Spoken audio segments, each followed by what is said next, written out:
Let's look at the median age of these three countries. The lower here, the better. This is due to a younger workforce and less of an aging population. I think we all know who is going to lose this one. So, South Korea takes the win here with 42.3. Incredibly, Canada's average age is just behind with 42.4. And then Japan at 47.7. 사람들은 세상에서 가장 살기 좋은 나라로 캐나다와 일본을 이야기하곤 했습니다. 그런데 최근엔 한국도 가장 살기 좋은 나라 중 하나로 꼽히곤 하는데요. Japan, Canada, South Korea. Three incredible countries known to have some of the best living conditions and quality of life on the planet. We will compare three of the best countries on Earth: Japan, Canada, and South Korea.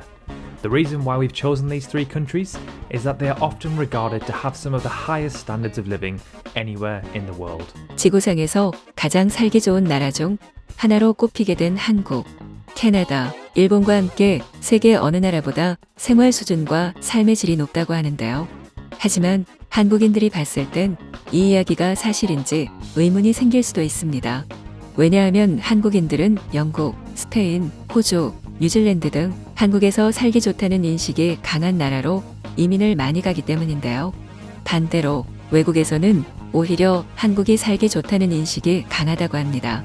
그 이유는 치안이 굉장히 좋은 나라이며 고등학교나 대학교를 거의 다 받았을 만큼 시민들의 교육 수준이 높으며 편리하고 저렴한 대중교통, 값싼 의료 비용, 언제가 됐던 이용 가능한 편의시설, 너무 빠르면서 편리한 배달 서비스, 그리고 민원 서비스를 이용하려면 오랜 시간이 걸렸던 외국인들은 한국인들의 빨리빨리 문화로 인해 빠르게 업무 처리를 할 수 있었다며 한국은 정말 살기 좋은 나라라며 극찬했습니다. We will take a look at their geography, demographics, economy, and quality of life. So first, let's take a look at their locations on Earth. Japan is an island country located in East Asia in the Northwest Pacific Ocean. Canada is a country in the north part of North America. Its 10 provinces and 3 territories extend from the Atlantic to the Pacific and northward into the Arctic Ocean. And finally, South Korea, another East Asian nation, is located in the southern half of the Korean peninsula. So let's start off by taking a look at their demographics. First, with the population of these three countries. So Japan has by far the highest population out of the three, with 126 million people, making it the 11th most populated country in the world and the 6th most populated in Asia alone. Next, we have South Korea, with just under 52 million, making it the 28th most populated country in the world, just below Kenya and just above Colombia. And finally, with 37.7 million, we have Canada, which makes it the 39th most populated country in the world, a fraction lower than Poland and just above Morocco. But as we've mentioned on this channel before, the population of a country isn't necessarily a good thing or a bad thing. Let's take a look at life expectancy.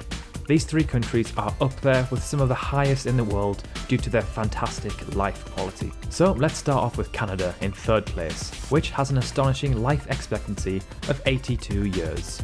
Ever so slightly higher, we have South Korea with 82.5, and then finally we have Japan, which is renowned around the world for its long life expectancy, sitting at an incredible 85.5 years. Now over 71,000 people over the age of 100 in Japan. 만약 내가 이민을 결심했다면 당장 눈에 보이는 것들 말고도 이민을 고려하는 나라가 얼마나 안정된 나라인지 충분히 판단해야 하기 때문이죠. 그 나라의 인구나 평균 수명과 같은 것들입니다. 아무리 일본이 살기 좋은 나라로 평가받더라도 사회 전반적인 평균 연령이 높다면 젊은 사람들보다 노인 인구가 많다는 뜻인데요. 이럴 경우 젊은 사람들이 부과해야 하는 세금이 많을 수도 있고 공공기관 서비스를 이용함에 있어서도 답답할 수밖에 없습니다. 일하는 사람보다 서비스를 이용해야 하는 사람이 많기 때문이죠. 내가 여행을 가는 것이 아닌 해당 나라에서 살아가야 한다면 피부로 느끼는 것들도 물론 중요하지만 해당 국가의 평균 연령도 상당히 중요한 포인트 중 하나입니다. 그렇기 때문에 한국은 캐나다와 일본 세 나라 중 평균 연령이 가장 젊기 때문에 한국은 살기 좋은 나라에서도 특히 살기 좋다며 이어 말했습니다. Let's look at the median age of these three countries. The lower here, the better. This is due to a younger workforce and less of an aging population. I think we all know who is going to lose this one.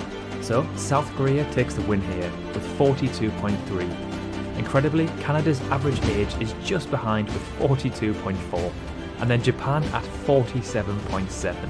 Okay, cool, let's now take a look at their geography. We'll start off by looking at the percentage of their landmass that is covered in forest.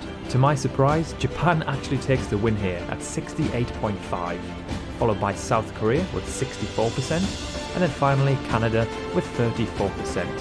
Now, let's take a look at their total surface. And again, we all know who has won this one. So this one is crazy. Canada has a total surface area of just under 10 million kilometers squared, making it the second biggest country in the world, only behind Russia. Next is Japan with 378,000 kilometers squared, and then remarkably, South Korea with just under 100,000 kilometers squared, meaning that Canada is roughly 100 times bigger than South Korea. 여러 나라들과 한국을 비교할 때 빠지지 않는 말이 있습니다. 대체 한국인들은 저 작은 땅덩어리에서 어떻게 성공한 거야?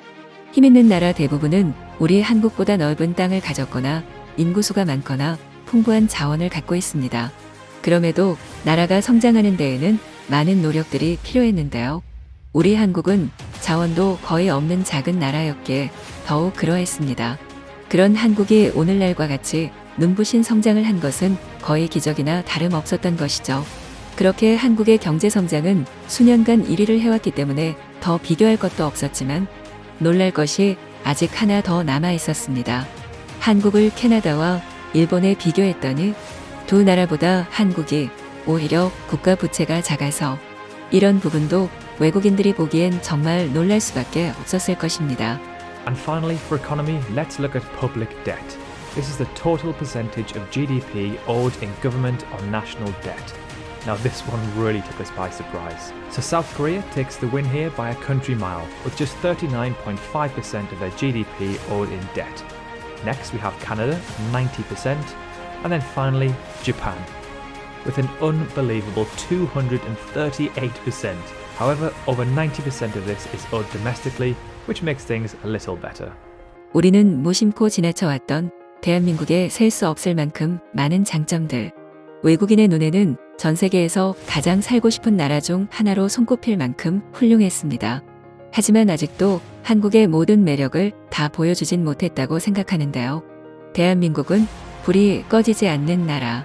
이 뜻은 자원이 없어도 결코 포기하지 않고 노력을 통해 선진국 반열에 들 만큼 열정적으로 사는 우리 대한민국을 대표하는 말이 아닐까요? And unfortunately, I'd have to avoid South Korea. However, I would still absolutely love to visit South Korea one day, as it looks like such a beautiful country.